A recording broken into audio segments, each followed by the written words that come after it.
મિત્રો direct ઇનડાયરેક્ટનું chapter પૂરું કર્યા બાદ હવે આપણે ઇંગ્લિશ ગ્રામરમાં જ વ્યાકરણમાં જ આપણે આગળ વધવાનું છે.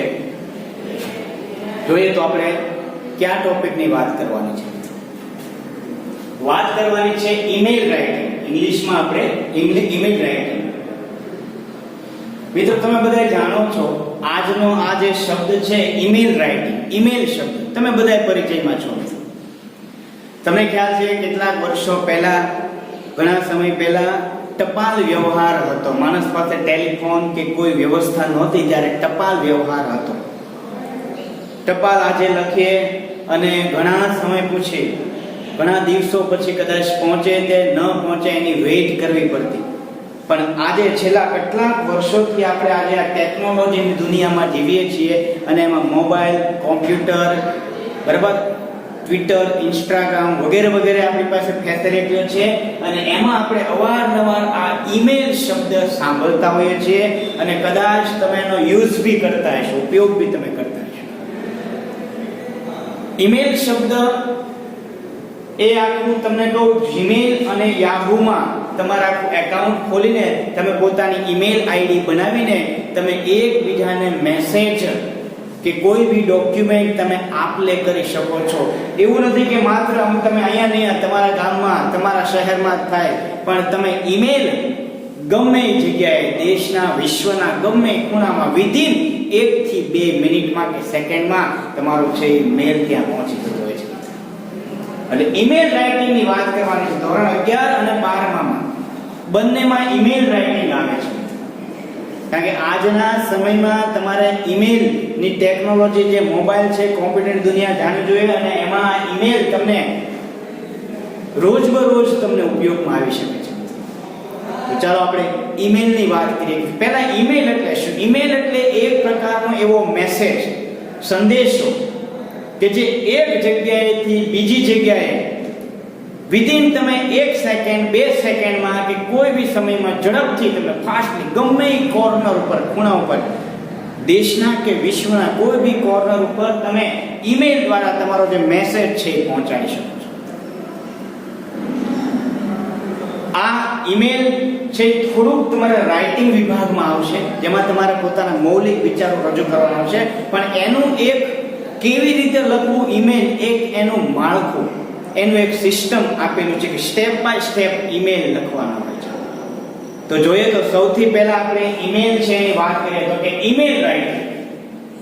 આજે ઈમેલ રાઇટિંગની ટોપિકની વાત કરવાની છે અને ઈમેલમાં હું તમને લખાવું છું કે ફોર્મેટ ઓફ ઈમેલ. ફોર્મેટ એટલે કેવી રીતે લખવું, એનો નમૂનો તમને હું લખવાવું છું.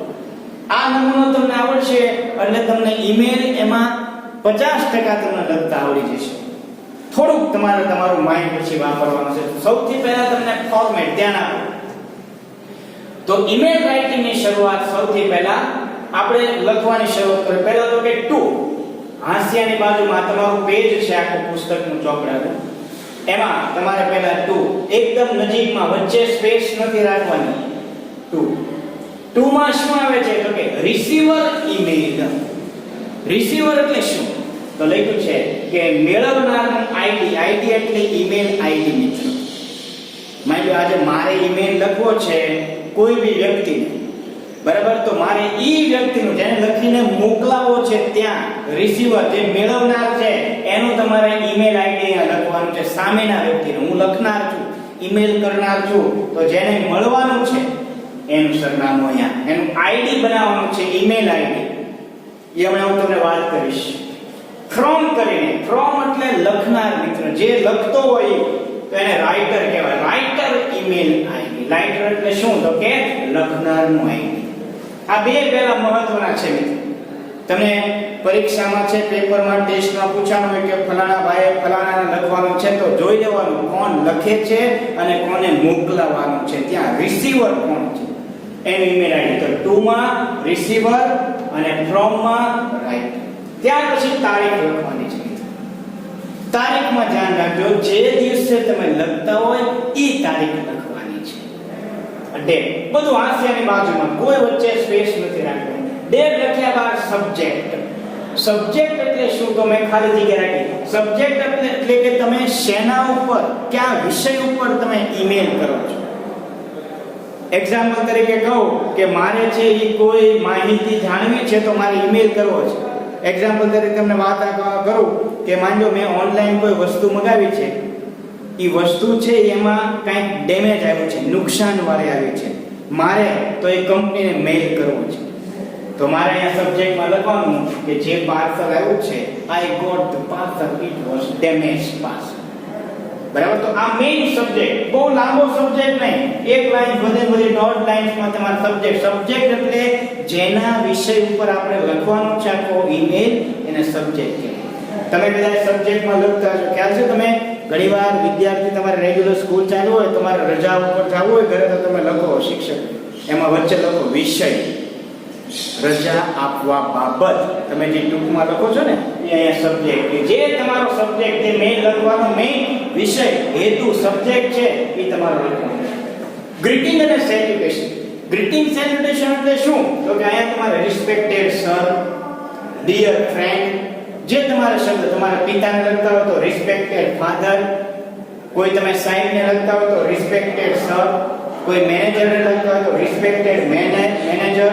આ ગ્રીટિંગ અને સેલ્યુટેશન વર્ડ. ત્યાર પછી મિત્રો ધ્યાન આપો, કમ્પોઝ લાઈન. કમ્પોઝ લાઈન એટલે તમારે જેટલી તમારી મૌલિક લાઇન્સ લખવાની છે. Content of email. ઈમેલ તમે જે લખો છો ને એના ઉપર વાત કરવાની છે.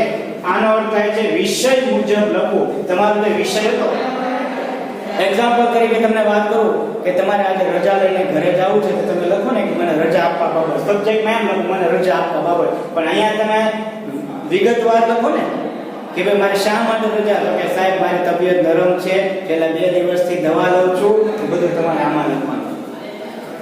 વિષય મુજબ લખવાનું છે. જે આપણો વિષય હતો એને થોડી ડિટેલમાં. 5 માર્કનો ઈમેલ હોય છે મિત્ર, તમારે અહીંયા ઓછામાં ઓછી તમારે 10-12 લાઇન્સ વ્યવસ્થિત જે વિષય ઉપર પૂછ્યું હોય એ વિષય ઉપર લખવાનું છે. છેલ્લે ક્લોઝિંગ. ક્લોઝિંગ એટલે શું? તો કે તમારે એવું લખવાના વાક્યમાં એક લાઈન આવશે એમાં કે તમે જે મેં આ ઈમેલ લખ્યો છે એનો તમે જવાબ મને ઝડપથી આપો, એવી ક્લોઝિંગ લાઈન. ક્લોઝિંગ એટલે છેલ્લે અંતની લાઈનો લખવાની. મેં તમને જે ઈમેલ કર્યો છે એનો મને જવાબ તમે ઝડપથી આપો, અને છેલ્લે તમારે સિગ્નેચર. પણ ધ્યાન રાખજો, આ જે પોઈન્ટ છે ને એ બધા હાસ્યની એકદમ બાજુમાં, છેલ્લે અહીંયા લાસ્ટમાં આવશે. ખાસ તમે યાદ રાખજો મિત્રો, બરાબર? એકદમ હાસ્યની બાજુમાં લેવાના છે, જેથી કરીને આપણને ખ્યાલ આવી શકે કે આ રીતે. બરાબર? પહેલા 5-10 વર્ષ પહેલા તમને વાત કરું તો પહેલા અલગ લખાતું ટુ ફ્રોમ અહીંયા, પણ હવે છેલ્લા 5 વર્ષથી ઈમેલનું આખું ફોર્મેટ થઈ ગયું છે કે હાસ્યાની બધું બાજુમાં આવે છે, અહીંથી પેરેગ્રાફ પાડો એ અલગ વસ્તુ છે. બરાબર? આ આખું ઈમેલ રાઇટિંગનું ફોર્મેટ મેં તમને આપ્યું છે. હવે ચાલો આપણે ઈમેલ રાઇટિંગ લખીએ છીએ કે કેવી રીતે ઈમેલ હોય છે અને કેમ લખવાનું હોય છે. બરાબર? ત્યાં આપણે લખી લો તો ઉતારી.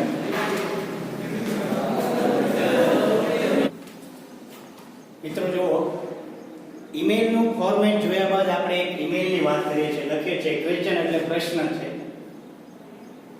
કેવી રીતે આપણને પ્રશ્ન પૂછાય છે ઈમેલનો અને કેવી રીતે આપણે જવાબ લખવાનો છે એ તમારી સામે હું લખું છું. એક પહેલો આપણે ઈમેલ આઈડી પ્રશ્ન છે, મિસ્ટર અરુણ પટેલ. અરુણ પટેલ છે એની વાત કરે છે. રાઇટ્સ લખે છે એન ઈમેલ ટુ. ઈમેલ લખે છે. કોને લખે છે? amazon.com. રિક્વેસ્ટિંગ, વિનંતી કરતો, રિક્વેસ્ટિંગ કરતો પત્ર લખે છે, ઈમેલ કરે છે them to replace mobile phone. શું વિનંતી કરે છે? તો કે replace mobile phone. replace એટલે અમારો મોબાઈલ ફોન જે આવ્યો છે ને એને તમે replace બદલાવી દો આ ફોનમાં. he has purchased, આને purchase એટલે ખરીદ્યો. આ જે ફોન એને ખરીદ્યો તો એ રિપ્લેસ કરી દો as the piece, કે જે પીસ આવ્યો છે મોબાઈલનો એ is not working properly, બરાબર કામ નથી કરતો, કાંઈક એમાં ખરાબી છે. ડ્રાફ્ટ એન્ડ ઈમેલ, તો ઈમેલ તમે તૈયાર કરો ઓન. કોને લખવાનું છે? amazing@zmail.com on behalf of in about 100 words. 100 તમારે લખવાનું છે. તો તમારી સામે મિત્ર જ્યારે પહેલા પ્રશ્ન આવે, ક્વેશ્ચન આવે એટલે પહેલા એ ત્રણ વસ્તુ જોઈ લેવાનું છે. કોણ લખનાર છે, કોને લખીને મોકલવું છે, અને ત્રીજું તો કે એનો સબ્જેક્ટ વિષય કયો છે. તો જોઈએ પહેલા તો અરુણ પટેલ લખે છે મિત્ર, ખાસ ધ્યાન રાખજો આમાં અરુણ પટેલ લખે છે. કોને લખવાનું છે તો કે અમેઝિંગ કાર્ડ, amazon.card.com ને લખવાનું. તો જો આપણે મેં તમને ફોર્મેટ લખાયું છે એ પ્રમાણે આપણે આગળ વધો. તો પહેલા ટુ કોનું આપણે ફોર્મેટ તમારી સામે રાખતા જજો. ફોર્મેટ તમે જોતા રહેશો અને આમાંથી આપણે ગોતી લખવાનું છે. જાણો તો ટુ માં મેં લખાયું હતું રિસીવર ઈમેલ આઈડી. રિસીવર એટલે મેળવનાર, સામે જે મેળવવાનો છે. તો કોને લખવાનું છે તો જો અહીં આપેલું છે આપણને અમેઝિંગ. માની લો નો આપ્યું હોય તો આપણે આવી રીતે જાતે બનાવવાનું છે મિત્રો. બરાબર, આમાં આપ્યું છે amazingcard@zmail.com. જો આખું આપેલું છે. આ ટુ આવ્યું. ત્યાર પછી ફ્રોમ માં તો કોનું તો કે જે લખનાર હતો તો આમાં અરુણ પટેલ આપ્યું છે, પણ ધ્યાન રાખજો નામ નથી લખવાનું, એનું ઈમેલ આઈડી આવું બનાવવાનું છે. જો arunpatel@gmail.com. આ બધું તમારે બીજી એબીસીડી માં કેપિટલ માં કાંઈ લખવાનું નથી. આ બે વસ્તુ અહીંયા હાસ્યાની બાજુમાં અને બધું બીજી એબીસીડી માં @gmail.com. ખાસ ધ્યાન રાખજો આમાં z હતું z લખ્યું, આમાં આપ્યું હતું એટલે બાકી gmail.com અથવા yahoo.com. પણ આ તમારે જાતે બનાવવાનું આવી શકે. જો આમાં કેમ બનાવ્યું અરુણ પટેલ, આમાં ખાલી નામ હતું, પણ આપણે આખું ઈમેલ આઈડી બનાવ્યું arunpatel@gmail.com. ખાસ ધ્યાન રાખજો આ બે વસ્તુ અગત્યની. ત્યાર પછી તારીખ. તો તારીખ તમે જે તારીખ લખતા હોય એ તારીખ. તો 16 સપ્ટેમ્બર 2020. તારીખ કોઈ દિવસ આમ નહીં લખતા, ખાસ ધ્યાન રાખજો. 16/9/20 16/9/20. આ ટોટલી પદ્ધતિ ખોટી છે મિત્ર, રોંગ છે. અને ક્યારે બી તમે છે ક્યારે પણ આવી રીતે તારીખ લખતા નહીં. તારીખ હંમેશા છે મિત્ર આ રીતે જ લખાય છે.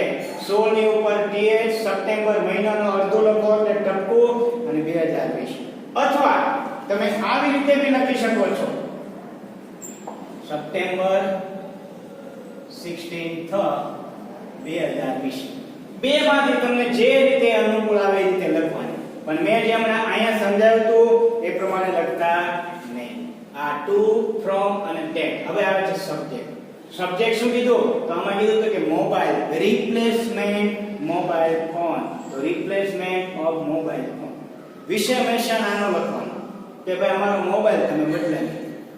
ત્યાર પછી નમૂનો તમે જોતા રહેજો, એમાં ગ્રીટિંગ અને સેલ્યુટેશન એવો મુદ્દો હતો સબ્જેક્ટ પછી. તો જો આમાં રિસ્પેક્ટેડ સર, કારણ કે આ અરુણ પટેલ છે એ અમેઝિંગ કાર્ડ કંપનીને લખે છે, બરાબર, એટલા માટે રિસ્પેક્ટેડ સર. હવે અહીંયા જે તમારું છે ઈ મેં તમને લખાયું છે કમ્પોઝ લાઈન અથવા વિષય મુજબ લખવું. આપણો વિષય કયો હતો મોબાઈલ ફોન બદલાવવાનો છે. તો અહીંથી તમારે બધી વાત કરવાની. જાણ આપો કેવી રીતે લખેલું છે તો કે આઈ હેડ ઓર્ડર્ડ, મેં ઓર્ડર કર્યો હતો iPhone 7 નંબરનો આવ્યો ફોન, એન્ડ રિસીવ્ડ મને મળ્યો છે ઇટ લાસ્ટ ડે, ગયા દિવસે અથવા કે ગઈકાલે મને મળ્યો હતો. આઈ હેવ ડિસ્કવર્ડ, મોબાઈલ મળ્યો એટલે મેં જોયું કે that the phone has the following problems, કે ફોનમાં નીચે મુજબના પ્રોબ્લેમ છે. ફોન મેં ચાલુ કર્યો પણ એમાં આવા પ્રોબ્લેમ આવ્યા. Amazon કંપનીમાંથી મેં ખરીદ્યો પણ મારી પાસે આવી ગયો પણ એમાં આવા પ્રોબ્લેમ આવે. એમાં પ્રોબ્લેમ નંબર 1, it has, કે આ ફોનમાં 4GB RAM, 4GB RAM છે, yet છતાંય તે data transfer is so slow. 4GB RAM છે છતાંય તે ડેટા હું જે ટ્રાન્સફર કરું ને બહુ ધીમું ચાલે છે. જો iPhone 7 તમે બધા જાણતા જશો કેટલો મોંઘો છે અને કેવી સિસ્ટમ હોય છે, છતાં એ આને સ્લો લાગે છે. બટ ફોલોઇંગ પ્રોબ્લેમ્સમાં 4GB RAM, પહેલો પ્રોબ્લેમ કીધો it has 4GB RAM, 4GB RAM છે, yet data transfer is so slow, છતાંય ડેટા ટ્રાન્સફર સ્લો છે.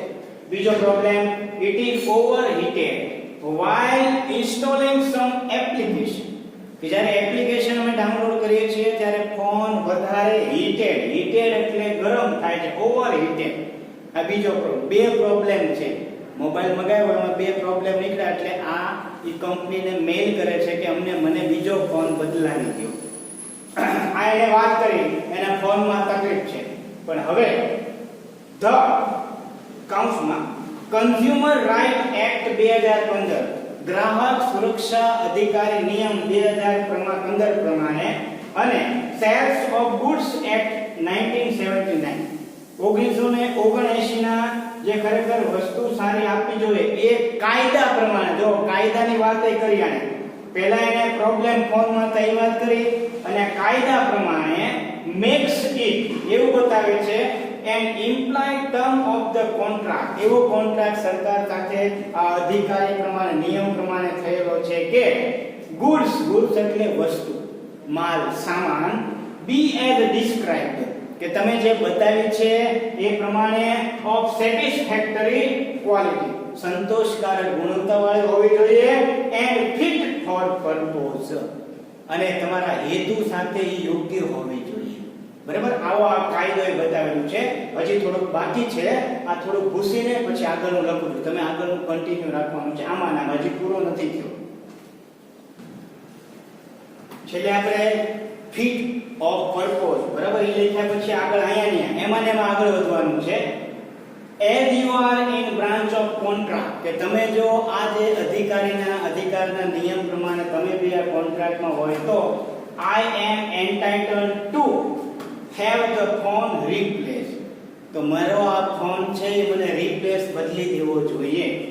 એન્ડ અને આઈ વુડ રિક્વેસ્ટ ધેટ અને હું તમને વિનંતી કરું છું કે યુ કન્ફર્મ, તમે મને ખાતરી આપો કે that you will do this within next 14 days, પછીના 14 દિવસમાં તમે મને આ ફોન છે એ બદલી દેશો એવી તમે ખાતરી મને આપો. જો આવો વિનંતી દર્શક શબ્દો કહેવાના છે મિત્રો, કારણ કે આપણે પૈસા તો લેવાઈ ગયા છે, હવે આપણે ફોન ખરાબ આવ્યો છે બદલાવાનો, એટલે વિનંતી દર્શક શબ્દો આપણે એને છે એ વાત કરવાની છે, આખો મેલ કરવાનો છે. આગળ પેરેગ્રાફ આવી, આઈ ઓલસો રિક્વાયર, હું એવી બી ઈચ્છા રાખું છું યુ ટુ કન્ફર્મ કે અમને કન્ફર્મ આપો કે વેધર યુ વિલ અરેન્જ કે તમે મને એવું ગોઠવી દો of my phone to be collected કે તમે મારો ફોન અહીંથી કલેક્ટ કરી જાઓ. આ જે જૂનો ખરાબ ફોન આવી ગયો છે એ તમે કલેક્ટ કરી જાઓ, લઈ જાઓ અને મને મારો ફોન અહીંયા ઘરે બેઠા મને પહોંચાડી દો. આવી વ્યવસ્થા તમે જ કરી દો. આઈ લુક, આજે છેલ્લે આપણે ક્લોઝિંગ લાઈન ફોર્મેટમાં મેં તમને ક્લોઝિંગ કીધું હતું ને, I look forward to hearing from you કે તમારા તરફથી મને કઈ હિયરિંગ સાંભળવા માટેનો જવાબ મળે એની હું રાહ જોઉં છું. છેલ્લે સિગ્નેચર આપણે તમારા ફોર્મેટ માંડું, એમાં પહેલા લખવાનું યોર ફેithfully અરુણ પટેલ. જો સિગ્નેચર એટલે સહી નથી કરવાની, અહીંયા નામ જ લખવાનું છે, બરાબર, નામ જ લખવાનું છે, પણ યોર ફેithfully પહેલા સિગ્નેચર આપણે નહીં લખવાનું, યોર ફેithfully તમારો વિશ્વાસુ અરુણ પટેલ જે લખનાર હતો એનું પૂરું નામ. આ ત્યાંની ડાબી સાઈડ આખો મેલ પૂરો થઈ જાય મિત્ર, પછી આખો ફરતું તમારે બધી સાઈડ બોક્સ કરી દેવાનું છે. ધ્યાન આપજો, એક પેજમાં કદાચ આવી જાય તો આખું બોક્સ થઈ જાય. જો આ રીતે 2 થી શરૂ થાય અને છેલ્લે તમારો જ્યાં પૂરો થયા ત્યાં બધી સાઈડ ચારે સાઈડ એક આખું બોક્સ કરી દેવાનું છે. માની લો તમારે અડધો લેટર આ પેજે અડધો બીજા પેજે જાય ત્યારે તમારે શું કરવાનું? માની લો આ અડધેથી તમારે આમ છું, બરાબર, અહીંયા તમારું પેજ પૂરું થઈ ગયું તો બીજા પેજે તમારે જ્યાં પૂરો થયો હોય ત્યાંથી આ રીતે કરી દેવાનું છે. ધ્યાન આપજો ખાસ, આખી સિસ્ટમ તમને સમજાવું છું. આ પહેલું પેજ તમારે અહીંથી સ્ટાર્ટ કર્યો તો તમે અહીંયા પૂરો થઈ ગયો છે, હજી અધૂરો છે એ તમારે બીજા પેજે, બરાબર, તો નીચેથી તમારે બોક્સ પૂરું, પણ બોક્સ કરવું જરૂરી છે. બોક્સ ન કરેલો હોય આખો ફરતે તમારે તો તમારો 1 માર્ક પરીક્ષક પેપર ચેક કરવાનો, મેલ ચેક કરવાનો તમારો કાપી શકે છે. એટલે જો આવી રીતે અડધું લખવાનું હોય તો આ રીતે, એક પેજમાં આવી ગયું હોય તો આ રીતે. ચાલો આ આપણે એક ઈમેલ લખો, હજી બીજા ઈમેલની આપણે વાત કરશું. શાંતિથી પહેલા લખી લો, ન સમજાય તો વાત કરજો.